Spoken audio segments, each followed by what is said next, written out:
fighting is going on. Very hard situation, but it is erupting here. We're under intense shelling coming from Ukrainian position right now.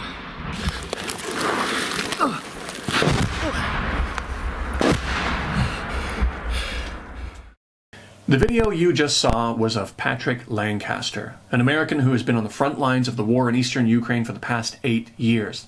The first clip was recent, but the second was from 2016 and showed Ukrainian forces firing on him and other Ukrainians. So this is by no means a new conflict, and Patrick Lancaster has been there on the ground from the beginning. In a moment, Patrick will join me on my channel for an interview. But beforehand, I'd like to have a quick word with my friend Alex, who has been a longtime friend of Patrick's and has met him face-to-face many years ago. Hey Daniel, thank you for having me back on the program. My name is Alex. I run a channel called Reportify Media. I just want to give you a little bit of context about Patrick Lancaster for your audience, and thanks once again for having me back. Patrick was a YouTube content creator that was based in the Donetsk People's Republic. That's the eastern part of Ukraine. That is one of the major conflict zones as we speak. Now, I've known Patrick now for a little bit more than 6 years. I reached out to him during that conflict and eventually met up with him in one of my investigative journeys into a unrecognized country called Transnistria, which is sandwiched between Moldova and Ukraine, which is going to be in the headlines coming up. You can trust me on that. Anyway, Patrick and I met up on that journey. I got to know him really well, and I spoke with him in depth about his journey and him being an independent crowdfunded journalist. Now, to give you more context on Patrick, he has documented over 8 years. This is one of the most historic archive of video that has gone on in this area. This is going to go down as part of history of what he is doing. Patrick didn't start rolling his camera 3 or 4 months ago. He started rolling his camera over 8 years ago. He's married to a local woman. He has kids that were born there as well. He has documented it, and I'm going to be very bold on my statement here that in the future, I predict that some of his footage, his archive footage dating back as early as 2014 up until current day today, is going to be used either in future tribunals or future investigations in those regions. That's how serious it is, and it is one of the most historic archives of videos ever seen. Anyway, I had the pleasure of traveling with Patrick a few times. This video isn't about me, but it's about a dear friend of mine, this live stream, and I want you and your viewers to enjoy it. Thanks once again for having me, Daniel, and I guess I'll hand it over to Patrick. Take care. Patrick, thank you so much for joining me. Thanks for having me, Daniel. Yeah, my pleasure. Many of my viewers are already familiar with you, so I would just like to kind of jump into things. And many of the kinds of subscribers I have on my channel are people who have an appreciation for what's required to find stories and perspectives not told in mainstream media. Even if they don't necessarily always agree with the viewpoints unaligned with mainstream media. And I'm going to make a bit of an assumption that many of my viewers have already heard the various perspectives on the Russia-Ukraine, and well, actually Ukraine on Ukraine conflict as well. And because of that, I want to explore the topic of being a frontline reporter in these kinds of environments. But it's probably important to do our due diligence and make sure everyone's on the same page. So could you start by briefly telling me a bit about where and how you got involved, as well as where and how this conflict really began? Well, it's a pretty long story, but I can do my best. I first came to Donbass, where the major part of the conflict has been going on the last 8 years, after I was in Crimea during the referendum in Crimea, where Crimea rejoined Russia. And we say rejoined Russia because anybody that was born in Crimea before 1956 was born in Russia. And when the people of Crimea had the referendum to rejoin Russia after the events in Kiev Maidan, It seems to me that the people in Donbass and the Donetsk and Lugansk region saw this happen. They say, okay, Crimea was able to do it. We're ethnically Russian too. We want to join Russia.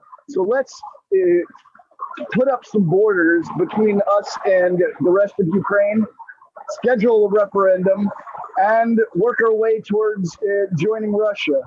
Now, it didn't quite happen that way. As I said, I was in the referendum in Crimea and just saw the difference between what was being shown in the West and what was really happening on the ground, how people are welcoming Russia and just crying out of happiness that they were going back to Russia. And as far as Donetsk, I reported on the referendum there as well, and saw literally the whole process go from protest in front of the administration buildings to peaceful, really amazingly, the protesters taking control of these administration buildings with not a single punch thrown. Yes, there was times when there was some violence in Donetsk during the protest, but the vast majority of what I saw was just the people talking to the police and different things, and because everyone in that area is ethnically Russian. So it wasn't like the people against the authorities. No, the authorities were ethnically Russian, are ethnically Russian as well, the vast majority. And the protesters took these buildings without much of a fight, put up borders, held a referendum both in the Donetsk and Lugansk regions, and the overwhelmingly vast percentage voted to break away from Ukraine because they viewed their Ukraine as gone, because their president that they've democratically voted in, Viktor Yanukovych, was kicked out without them having a word to say about it. And then, of course, with the new authorities in Kiev trying to ban the Russian language or the teaching of the Russian language, not making it official language, making the Russian holidays not official holidays anymore. I mean, that'd be like in the United States, if somebody took the Independence Day, July 4th, and said, "Oh, we're not going to celebrate that anymore." I mean, that May 9th is the Russians' biggest holiday. Celebrating, it's just really important to them, these holidays, to ban them and make them unofficial for a population of an area that is vastly ethnically Russian. It was just not going to stand for these people. And that's one of the reasons, and just this buildup to them wanting to break away from this zombie Ukraine, as many of them have called it. And that's what they did. And they expected Russia to step in and take them in, but it didn't happen that quickly. So the Ukrainian forces attacked and tried to dissolve these republics, but it didn't happen like that either. And it's been 8 years of war. I've been on the ground in Donetsk and Lugansk at times, filming the indiscriminate shelling of residential areas by Ukraine forces. But now in the last 7 weeks, we all know things have really changed. 7 weeks ago, or almost 8 weeks ago now, when Russia recognized the republics officially, everyone thought that, okay, maybe there's going to be an escalation. Maybe Russia's going to come in and help strengthen the existing borders of the republics and stop the fighting, or at the most help take back all of the original borders of the republic. But as we know, things escalated a lot farther than that. And honestly, many people were a bit shocked that it went as far as Kiev. But that's kind of the quickest rundown I can give for all of that. Yeah, there's for sure a lot going on there. I mean, that's interesting for me to hear, because when there's false claims, for example, in China, they're talking about certain ethnic minority languages being banned, which is actually false. It's not true. But when they say that, they call it a cultural genocide, and then they sanction China and do all these things. So meanwhile, this is all going on in Ukraine. and nobody's saying anything. But what's interesting is obviously with Crimea, there wasn't this battle, and so what was, because obviously before even Russia recognized these republics, there was a lot of bloodshed going on. The Ukrainian forces were attacking these people in these areas. So, I mean, what was the difference between there and Crimea? Was it just because the Russians didn't move in quickly to show any sort of support, or like why did it play out differently in terms of violence? Well, many reasons, but one is the geographical situation in Crimea. The fact that Russia already had a military naval base there in Sevastopol. Just many things came in to play, and it was more like a step towards this overall thing with Donbass. Like, as I said, the people in Donetsk, Lugansk thought it was going to happen a lot quicker. I mean, there's no question the will of the people of Donetsk and Lugansk and the whole regions, the will of the people, if they were to be given a chance to again, even for a second time, democratically vote on what they wanted, they would vote to break away from Ukraine and join Russia. There's no question about that. Over 90%, it is a fact. And Crimea just kind of got lucky, I guess you could say, and the war didn't happen there, but Donbass has been a little bit less lucky on that, as we know. Right. Well, in that regard, what because obviously a lot of people haven't been given the information and realized that this kind of battle has been going on for a long time, for the past 8 years. So what kinds of attacks have you witnessed over the past 8 years? Whether it be attacks on Eastern Ukrainian people, infrastructure, institutions, or otherwise. Like, what have you seen in terms of Ukrainian military attacks? I've personally been at the site of hundreds of civilian homes that have been hit by Ukrainian army or Ukrainian nationalist shelling. There's no question that the Ukrainian forces indiscriminately or in some cases purposely attack civilian homes. I mean, there's literally, no exaggeration, hundreds of times I've been to these homes that have been hit. And also I've been several occasions been on industrial or infrastructure areas that have been targeted. I've seen bridges targeted by Ukrainian forces, electric power plants, water plants. I mean, this is a theme for the Ukrainian forces. And I've seen this with my own eyes. There's no question where the shells came from. The Ukrainian forces have purposely attacked civilian population and infrastructure over the last 8 years and are still doing it even now today. About a month ago, or a little bit over a month ago, I'm sure you heard about the Tochka U that hit the center of Donetsk, where 26 people were killed and over 50 injured.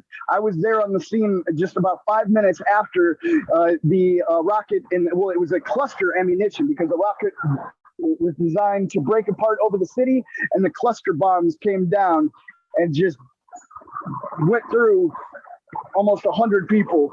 And I was there 5 minutes after, because it came down only 200 meters from my home and my family.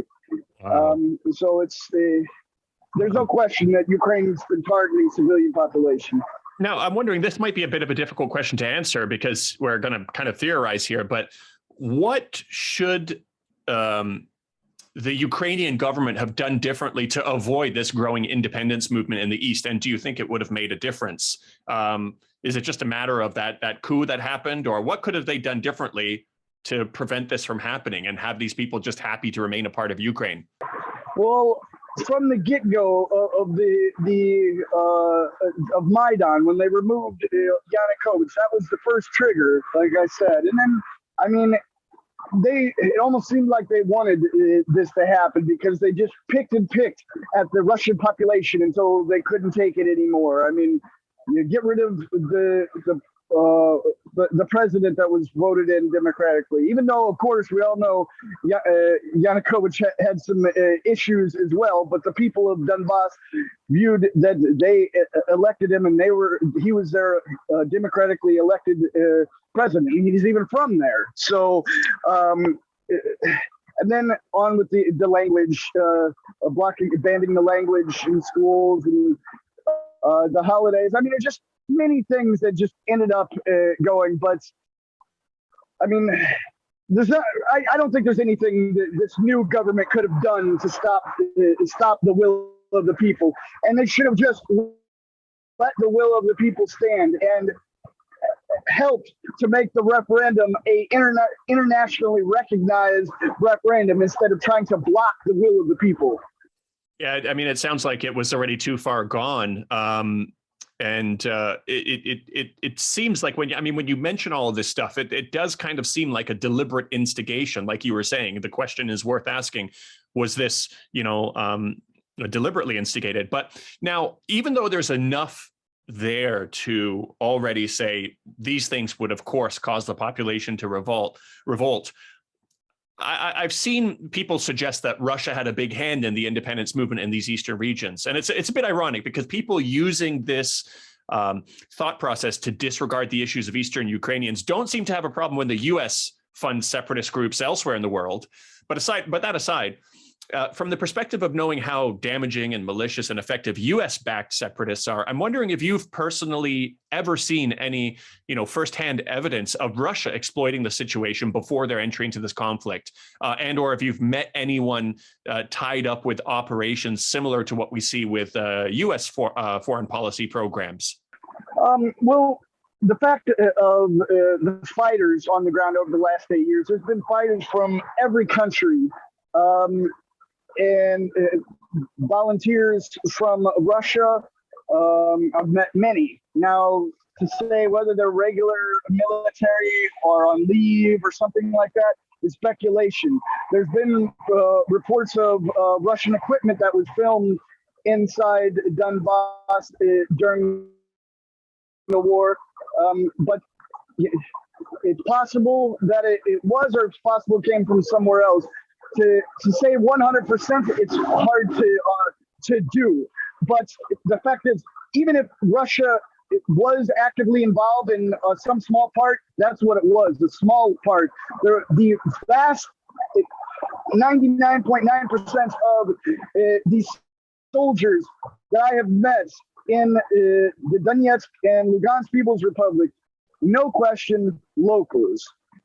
There's other handfuls that could be questions about, but not just from Russia, from Venezuela, Italy, France. There's volunteer fighters from many different countries. Yeah.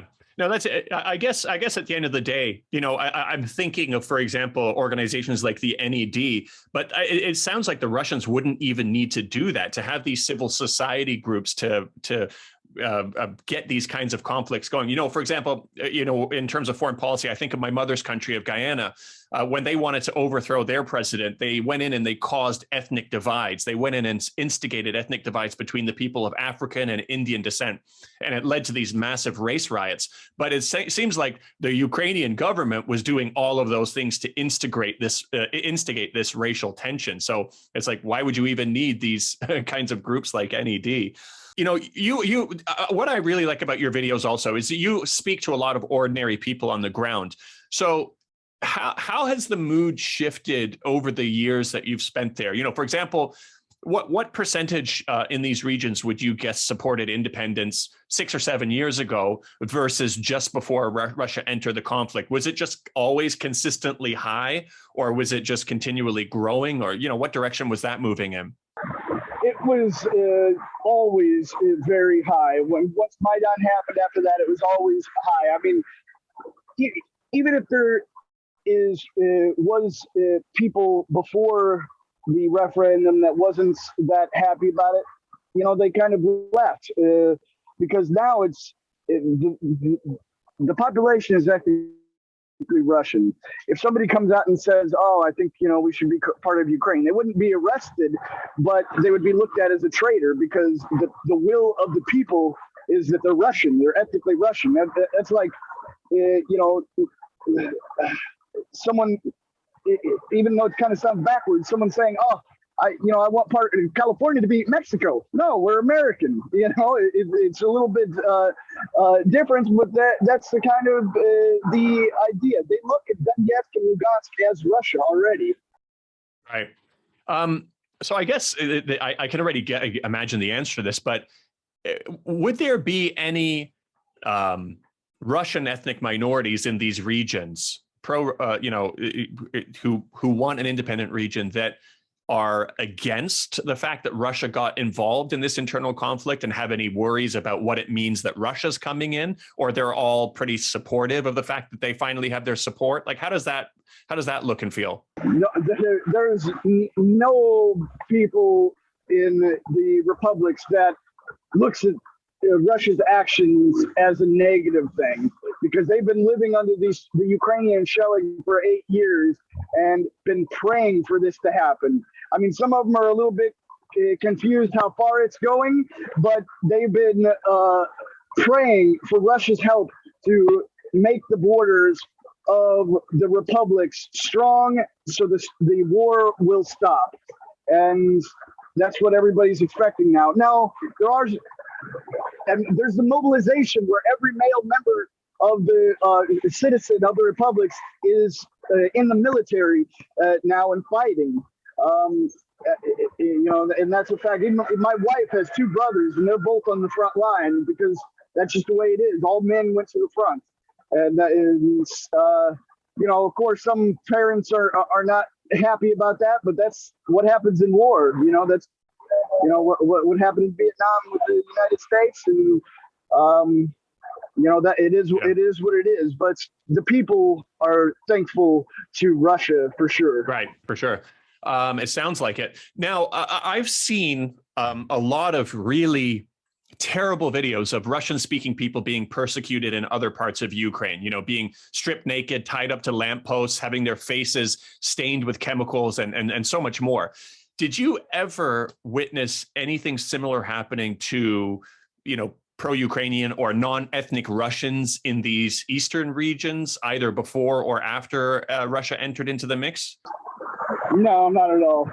Not at all. There's no equivalent in the other direction. Nothing. Nothing even close to it. Okay. Yeah, I mean, it's pretty incredible, and there's not too many people who know about those two. But you go on Telegram and you look at these, Ukrainians. Some of these Ukrainians actually celebrating those videos. It's actually pretty terrifying. I want to actually run a perspective by you. I don't know how important it is or not, but just I want to get your thoughts on it, because I've had this discussion with some friends who talk about the denazifying element. One of the reasons Russia gave for invading Ukraine was to denazify it.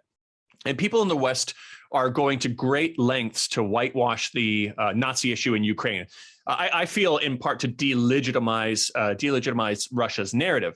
Now, the efforts they go through to deny that Ukraine isn't actually a model democracy, that they aren't banning political parties, political opponents, and persecuting them, and that they don't have a serious Nazi issue on their hands, looks kind of silly.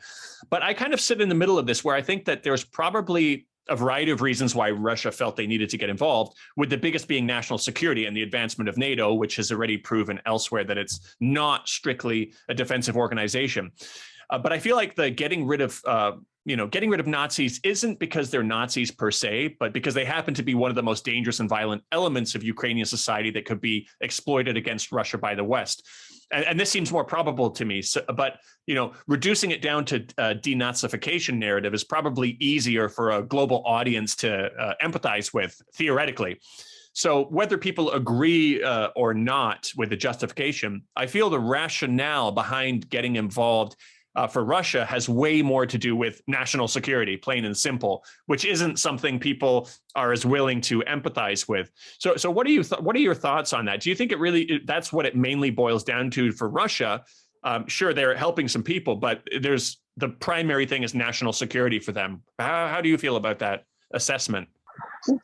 Well, I mean, I think, of course, the pushing of NATO was a huge factor in it. As far as the claims of Nazis in Ukraine, yeah, it's a hard pill to swallow. I mean, it seems like it's just something that's not possible. But anybody that does even a little bit of research can find out that there is Nazis in Ukraine, Nazi battalions in the military, and they act like Nazis. I mean, there's no other way to go about it. I mean, just I guess it's been about 6 weeks now. I was in Mariupol, my third time making it into the city when we were under serious attack. Came across a school number 25 in Mariupol, where we went downstairs. There was it had obviously been a base for the Ukrainian forces. It's not 100% clear as of or exactly who, but there's Ukrainian uniforms all over, patches, boots, weapons that had clearly been burned to stop them from falling into Russian hands. And then we came across a young, naked, obviously raped woman with a bag over her head, dead, with a swastika carved in her stomach. And yeah, so there's, I mean, and that was done by Ukrainian forces, presumably as of, and that was done by Ukrainian Nazis. There's no question about that. And then the even worse thing is, 2 weeks after the fact, the Ukrainian presidential advisor and a few Ukrainian parliament members took screenshots of that woman with the swastika on her stomach and plagiarized that and said that it was Russian atrocities in Bucha. Just totally lying. A president's advisor and government parliament members of Ukraine lying about these things, trying to blame this on Russia and Russian soldiers when it was Ukrainian forces that carved a swastika and raped a young woman and killed her. You were there. I mean, you captured this evidence. And and even today, you could go on Google and search swastika Ukraine, and you'll get several news articles that come up that are still blaming it on Russia. For instance, Inside Edition did a video on it, and many others. It's just the last one I saw, and they just take this and just totally lie about it because the Ukraine government lied about it, and they're taking it as the true narrative, which is totally untrue, and they're just letting all of these horrible crimes go unpunished. Yeah, I mean, it's really remarkable that they banned a lot of Russian media overseas for disinformation, but actually Western media has outright come out and said that Ukrainian disinformation is an important part of the mechanisms to keep morale high. And this is an example of it, one of the more brutal examples of it. It must be really frustrating to see that misrepresented. I want to move on to some questions about you. You've been doing this for a long time, and you've been putting yourself at incredible risk well before you had such a large following, and continue to do so for a long time. I can't imagine that you don't understand how in danger your life is when you do this. So why do this? Why is this so important to you? Well, it kind of started and continues. If I don't do it, nobody else is going to. I mean, there's no other real constant English reports coming out of this area. I mean, there's a few other smaller channels that do get some information out, but I've been pushing it as hard as possible this whole 8 years, but particularly this last 7 weeks. And luckily, me and my team have been able to reach about 17 million people to show, some of the facts that are actually going on. And if we weren't doing it, no one else could or would. but also even on top of the fact of filming this and showing what's happening, we've also been able to get quite a few elderly people evacuated from Mariupol during the fighting. We weren't able to get all of them that we wanted to out, but we were able to get some out and save a few lives. I'd like to think, but yeah, not all of them, no. Right. That's really tough. So now, I mean, you've been doing this for a long time with relatively low numbers of subscribers, but now you've just kind of, your channel has exploded. I mean, that's a positive sign that people are looking for the truth. But, you know, what has the experience of your channel growth been like? You know, what does that come with? I imagine you get a lot of supportive comments, but I assume you get a lot of, you know, hate just by nature of capturing things that contradict mainstream narratives that many people don't want to see contradicted. Well, yeah, I get threats to my life, my family's life, but it's not anything new. I mean, this is something that's been happening over the last 8 years, and you know, it is what it is, and we've learned to deal with it. Right, right. Have many mainstream media outlets contacted you, and how do they engage with you? How do you handle them? Like, do you get a sense that you've got to be very careful around them? Yeah, before I didn't, because I didn't understand what their angles were. But after a few times getting a little experience dealing with them, I realized that almost all the time when I'm contacted by the mainstream media, it's more of just for them trying to dig to some information for a hit piece. And now that, as you said, my channel's kind of growing, there's quite a few attempted hit pieces coming out. So it is what it is. One media agency called the Grid, they just did an interesting piece with just a lot of misinformation and just flat out lies. But they actually sat on Facebook writing many of my friends. I had many of my friends tell me, oh yeah, somebody wrote and we told them how great you are and all this stuff, but they only kept a few negative things in. No real positive things, just total bad journalism, just total biased crap. You know, and that's just the norm that they've got to do to feed their narrative. Yeah, you know, I did a half an hour interview with Canadian state media, and I was so careful through the whole thing. I knew they were looking for something to take out of context, and they finally had to end up only using 3.5 seconds of my whole half an hour interview, which completely changed the whole meaning of what I was even saying. It's really remarkable. So now I'm curious though, what does your family think of you doing this? Do they ever try to talk you out of continuing, or is it mixed emotions because they understand the importance of what you're doing? My wife tries to convince me out of it every day. Yeah, she's really worried, but I'm trying to be safe, even though I'm going to unsafe areas. Yeah. But I mean, it's dangerous, and you know, of course, my family's worried, but I'm worried about them. Like when this whole escalation started 2 months ago, I told my wife, all right, take the kids to Russia to be safe. She said, oh, I'm not going anywhere without you. I'm not leaving you. And then, as I said, when the Tochka-U hit just 200 meters from our apartments in Donetsk, I came back after seeing people dying on the streets. I mean, that was the first time I've ever seen the life leave a body.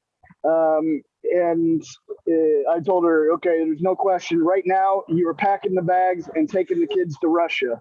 And then she did that. A couple weeks later, another Tochka hit in the same village that they went to. They evacuated Donetsk and went to another village. And the southern Tochka hit in Russia, 100 meters from the house they were in. I saw even the crater. Closer than in Donetsk. Yeah, Yeah, I saw the crater. I mean, just shocking. do you? I mean, do you think that they know who you are and that there is a high likelihood that that was a deliberate targeting? No, I don't think that really could have been a target for them. I just think it was a really bad coincidence. I mean, it would be hard for me to think that it was actually targeted there, but I mean, there's no question that it was targeting Russian civilians on Russian soil. I mean, that's a fact, and luckily it landed in a field there, just a few dozen meters from the homes. But yeah, just shocking. I sent him from Donetsk because a ballistic missile hit 200 meters from our apartment, and then they go somewhere and it's 100 meters. But now they're in Rostov, a lot more safe. I was able to, thanks to my viewers and my viewers that fund my work, I was able to come and spend Easter with them, and but now I'm going to be heading back to Donetsk and to continue showing what's really happening. Right, yeah. I almost wonder, you're going to go back into the front lines. Do you ever have to remind yourself of how dangerous what you do is? I'm trying to imagine psychologically, if after you spend so much time in a war zone getting shot at, if there's ever a risk of getting lazy or taking for granted how dangerous it really is. Like, do you have to constantly remind yourself, or are you just always on alert regardless? Well, there's a lot of times when you're like, oh, this isn't too bad. I mean, you get numb to it. You get numb to it, but there's definitely times when you don't have to remind yourself, when you're going around the corner and you're not sure who controls that territory, and that's when you really get the hair standing up on the back of your neck, when you don't know whose territory you're standing in. Right. But I mean, there's a lot of things with war that you get numb to, and not only the danger, but unfortunately the carnage as well. I mean, and you get numb to it and you just kind of bottle it up, and it really kind of, it can mess with you emotionally. But you just got to do your best to kind of deal with it. That's definitely what I was wondering about also. What happens to people when you deal with seeing death all around you for so long, for so many years. I see your videos walking through the streets, seeing innocent civilians killed, laying in roads outside of their homes, on buses, and many long before Russia got involved. It seems like it gets tragically normalized, which is, I mean, is sad and tragic in a lot of ways. But I guess it's probably almost like a survival instinct also. Like, if you just had the same emotional reaction every single time that the first time you saw that, I mean, it would just be impossible to continue, I guess. Well, yeah, and I mean, even still, it's hard. This last 7 weeks have been very, very, very hard. I mean, I think one of the biggest things that kind of stood out to me and really kind of affected me mentally the most is when we had to leave an elderly woman in a burning building to die. I really wanted to try to get her out, but she would, if I picked her up, she would have died instantly. And we tried to get some other soldiers to bring a stretcher, but I wish I could have done more. I could have, I feel like. I mean, to say I couldn't have done anything more, it feels like a cop-out. But I mean, the fact is, she's dead now, and we left her in a burning building. But we wanted to do more, but didn't. This is, I mean, there's only so much that you can do, and you've been obviously helping a lot of other people, but that probably doesn't make it any easier having to see something like that, and it makes me wonder, like, how have you been coping? How are you doing emotionally, and do you do anything to keep yourself grounded and sane throughout this? Well, like I said, I was able to come see my family, my kids and wife, for a couple of days, so that helps. Not tomorrow going back, not really looking forward to it, but it needs to happen. I mean, the only thing I do is just work, just push on it and do the best I can. So, I mean, what what happens after this is all over? You know, I'd imagine after nearly a decade of living in a war zone and seeing what you've seen, experiencing what you've experienced, there's going to be a journey of emotional recovery. Have you thought about this? Like, you know, how will you eventually unwind from this? Or is that basically a bridge you'll cross when you get there? Yeah, I mean, there's cliches and sounds, but there's no going back. So whatever happens, happens. Yeah. Yeah. So, well, with that said, I mean, what's next for you? You're obviously continuing to go to the front line, so there's no sign of you kind of slowing down. It's going to be continuing with the same energy that you've been kind of going with all this time. I hope so, but I mean, it is taking a toll, and especially with my family. I mean, I can only push it in these hard areas for so long. I mean, they say, you know, even soldiers say, if you're in every battle, eventually the one battle's going to come that ends it for you. So I'm going to try to be a bit more cautious and not push it as hard, you know, as far as getting to the active fighting. But it's still going to happen. Yeah. But I'm just going to try to stay alive. Yeah.